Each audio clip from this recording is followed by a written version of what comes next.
Hello students, welcome to Achievers Classes, welcome to the family of Saurabh Goswami.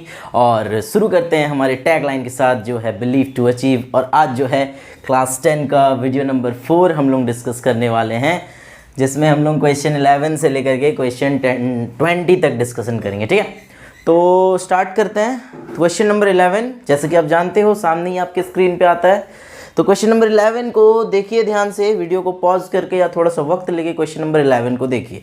Question number 11 क्या लिखा हुआ है आपके पास? क्वेश्चन नंबर 11 लिखा हुआ है कि x² plus 3x plus 2 equals to 0 का मूल अल्फा और बीटा है। अल्फा प्लस बीटा का मान क्या होगा? ध्यान से समझते हैं क्वेश्चन को। क्वेश्चन में ये दिया गया है कि हमारे पास इस तरह का x² प्लस 3x प्लस 2 बराबर 0। ठीक है, हमसे बोला गया है कि इसका जो मूल है वो अल्फ़ा और बीटा है और आपको अल्फ़ा प्लस बीटा का वैल्यू निकालना है। देखिए एक बात बताइए, अगर एक मूल अल्फ़ा होगा और एक मूल बीटा होगा तो हम बोल सकते हैं कि हमारा जो x का वैल्यू होगा, x का जो पहला वैल्यू होगा वो अल्फ़ा होगा, x का जो दूसरा वैल्यू होगा वो क्या होगा? बीटा होगा, है ना। और हमें निकालना है अल्फ़ा प्लस बीटा। ठीक है, एक तरीका तो ये है कि आप इसको गुणनखंड विधि से हल करें, x का मान निकालें और उसके बाद दोनों को जोड़ दें तो आपका आंसर आ जाएगा। लेकिन इस क्वेश्चन को आप मात्र 2-3 सेकंड में बना सकते हो, बहुत ही आसान है। देखिए कैसे। सबसे पहले यहाँ देखिए अल्फ़ा प्लस बीटा लिखा है। आपको पता है कि अगर हम यहाँ से इक्वल टू 0 हटा देंगे तो ये एक बहुपद बन जाएगा। और द्विघाती बहुपद के बारे में हमें पता है कि द्विघाती बहुपद में जो अल्फ़ा प्लस बीटा होता है वो होता है -b/a। ठीक है, और इस समीकरण में b का वैल्यू 3 होगा, इसके आगे हम माइनस लगा सकते हैं। a का जो वैल्यू होगा वो 1 होगा, तो इनडायरेक्टली हम कह सकते हैं कि इसका वैल्यू होगा -3। मतलब अल्फ़ा प्लस बीटा का वैल्यू है हमारा -3। तो इस क्वेश्चन को शायद आप समझ गए होंगे ठीक से कि इसमें करना क्या है। आप चाहो तो अगर आपसे शून्यकों का योग मतलब कि मूलों का योग अगर पूछता है तो शून्यकों का योग का फॉर्मूला लगाइए जो है -b/a और सीधे सीधे इसको निकाल लीजिए। आपका बहुत ही कम टाइम लगने वाला है। ठीक है, अब चलते हैं हमारा आंसर आया या नहीं ये भी चेक करते हैं। ऑप्शन नंबर 4 को देखिए, ऑप्शन नंबर 4 जो है वही हमारा आंसर है। ठीक है, अब चलते हैं 12 नंबर क्वेश्चन पे फटाफट। क्वेश्चन नंबर 12 जो है बहुत इंपॉर्टेंट क्वेश्चन है। लिखा हुआ है कि किसी द्विघाती समीकरण में मूल समान होंगे तो समान मूल क्या है? अब ध्यान से समझिए, हमसे बोला गया मूल समान है। अगर मूल समान है तो द्विघाती बहुपद में d का मान क्या होना चाहिए? d का मान 0 होना चाहिए। इस कंडीशन में बहुपद हमें दिया समीकरण हमें क्या दिया गया? समीकरण हमें दिया गया ax² plus bx plus c बराबर 0। और ये बोला गया है कि जो द्विघाती समीकरण है उसमें मूल समान है। अगर मूल समान है तो मतलब d का वैल्यू क्या है? 0 है। कुछ क्वेश्चंस में हम क्या करते थे, हमारे पास यहाँ नंबर्स दिया होता था जिसको हम a b c कंसिडर करते थे, लेकिन इस बार हमारे पास नंबर नहीं है।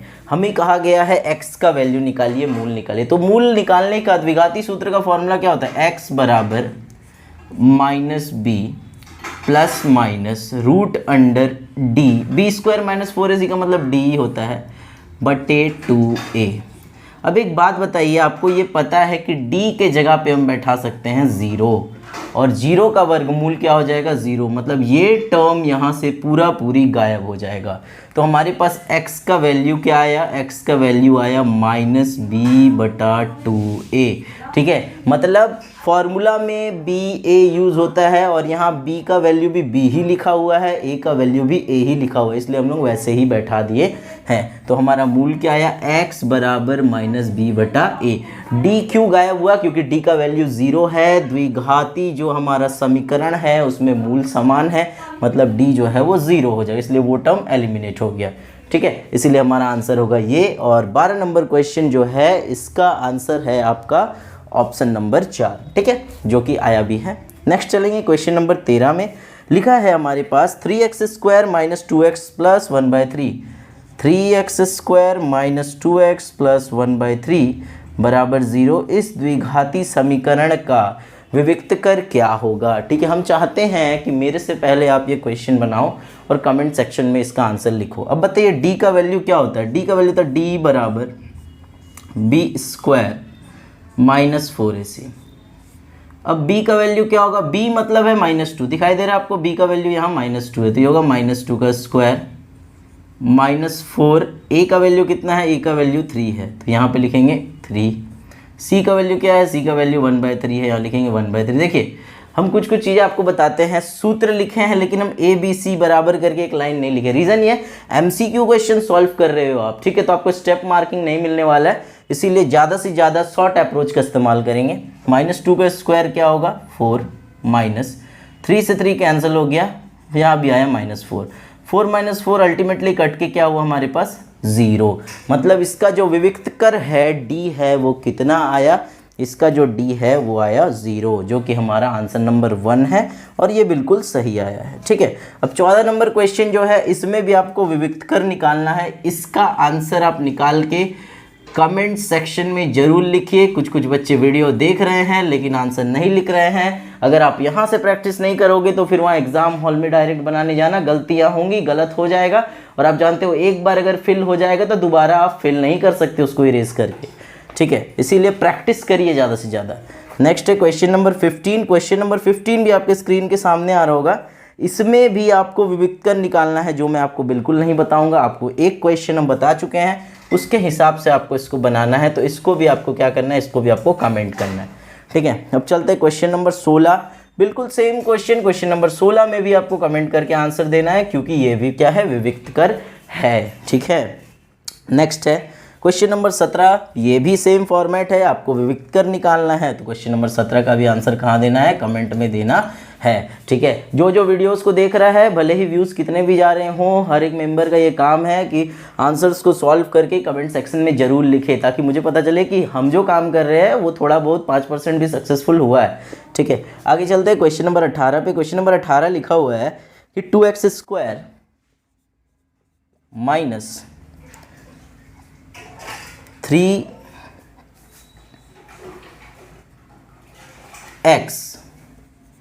+ 5 = 0। ये हमारे सामने लिखा हुआ है कि 2x² - 3x + 5 = 0 है। बताइए मूलों की प्रकृति क्या है। मूलों की प्रकृति कैसे पता चलती है, आपको भी पता है कि जब तक नहीं निकलेगा d तब तक मूल की प्रकृति पता नहीं चलेगा। तो इसमें आपको d निकालना पड़ेगा। तो d कैसे निकालेंगे, d = b² b -3 है -4ac, ये है हमारा। अब निकालते हैं, -3 का स्क्वायर 9, 5 चौके 20, 20 दूनी 40, तो ये कितना आया -31। और अगर ये आया है -31, तो आपको पता है जब भी d का वैल्यू 0 से छोटा आता है, माइनस में आता है, तो हमारा जो मूल होगा वो अस्तित्व में नहीं होगा। इसके अलावा ये वास्तविक भी नहीं होगा। तो देखिए ऑप्शंस में क्या है लिखा है, वास्तविक एवं समान, जो कि होने वाला नहीं है। 2 नंबर वास्तविक एवं असमान, मतलब कि रियल और अलग अलग है। ठीक है, मतलब डिफरेंट है, अलग अलग। फिर आगे है तुम्हारा वास्तविक मूल नहीं, तो यही होगा आंसर कि इसका जो मूल होगा वो वास्तविक नहीं होगा। तो इसमें एक क्वेश्चन भी कराए थे, वास्तविक मूल नहीं होगा तो कैसे होगा, आभासी होगा। ठीक है, अब आगे चलते हैं क्वेश्चन नंबर 19 में। क्वेश्चन नंबर 19 भी 18 के फॉर्मेट में है। आपको सेम क्वेश्चन बनाना है और कमेंट सेक्शन में बताना है कि इसकी प्रकृति क्या होगी। ठीक है, आगे चलते हैं। क्वेश्चन नंबर 19 तो हो गया हमारा। अब चलते हैं क्वेश्चन नंबर 20 पे। क्वेश्चन नंबर 20 भी जो है वो भी हमारा सेम फॉर्मेट का क्वेश्चन है। आप d का फॉर्मूला लगाइए और d का वैल्यू निकालिए, और आप ये बताइए कि तीनों कंडीशन में से कौन सा कंडीशन है जिसमें, ठीक है, मूल का प्रकृति हमें पता चलेगा, या कौन सा कंडीशन फॉलो कर रहा है वो मूल। ठीक है, तो आपको निकालना है। तो आई होप आपको आज का वीडियो समझ में आ गया होगा, जिसमें हम लोग क्वेश्चन नंबर 11 से लेकर के क्वेश्चन नंबर 20 तक डिस्कस किए, और ये डिस्कशन जो है होती रहेगी। और चैनल को सब्सक्राइब करिए, वीडियोस को ज़्यादा से ज़्यादा लाइक करिए।